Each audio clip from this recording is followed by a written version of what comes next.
In contrast to the often sensationalized and romanticized depictions of other artistic representations, photography offers an unfiltered, though not always objective, view of war. Though not the first nor the last war to be documented on film, what made the Mexican Revolution unique was that it represented the first time that no side in the conflict had a monopoly on its production and distribution.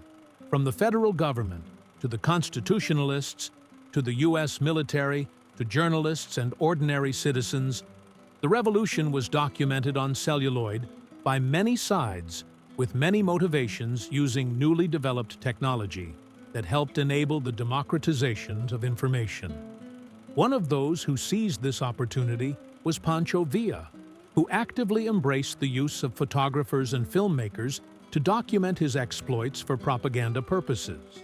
The Life of General Villa, starring Villa as himself, mixed staged and real footage to create a film documenting his exploits in an attempt to drum up financial support for the revolution. With the backing of influential American director D.W. Griffith, the film was released in 1914 and screened in Los Angeles.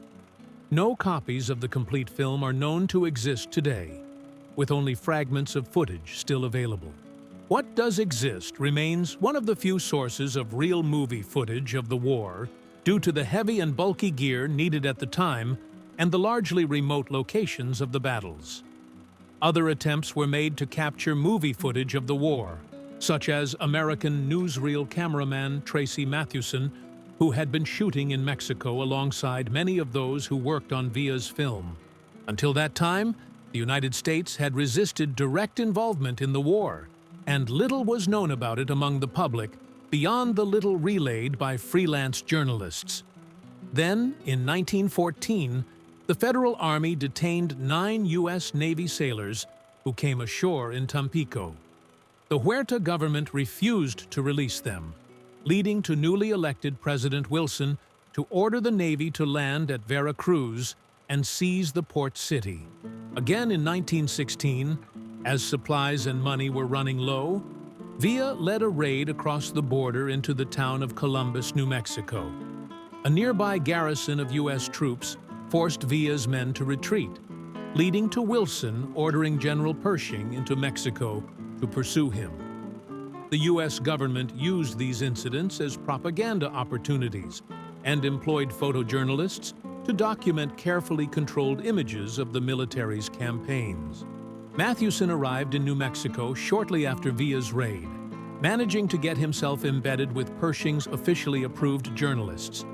He was able to capture significant amounts of footage of the raid's aftermath, as well as Pershing's pursuit of Villa into Mexico. The Hearst organization, who employed Mathewson, openly promoted the exclusive footage they had captured, leading to a flurry of complaints from other news organizations.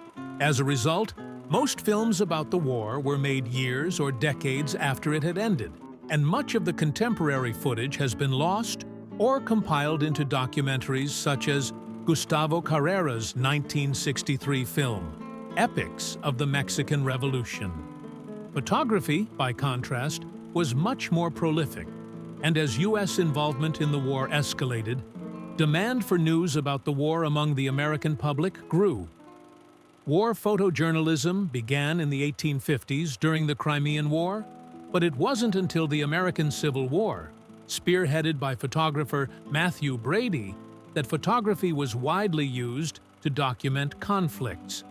At the time, however, newspapers and other printed works could only make copies of photos through engraving by hand. Cameras used at the time were also large, requiring long exposure times, and used a development process that required large glass or metal plates to be developed immediately after exposure, necessitating wagon-bound mobile darkrooms that accompanied the photographer.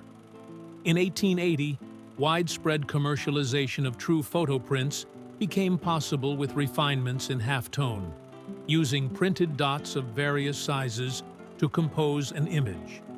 What previously would have cost $300 to hand engrave now cost only $20.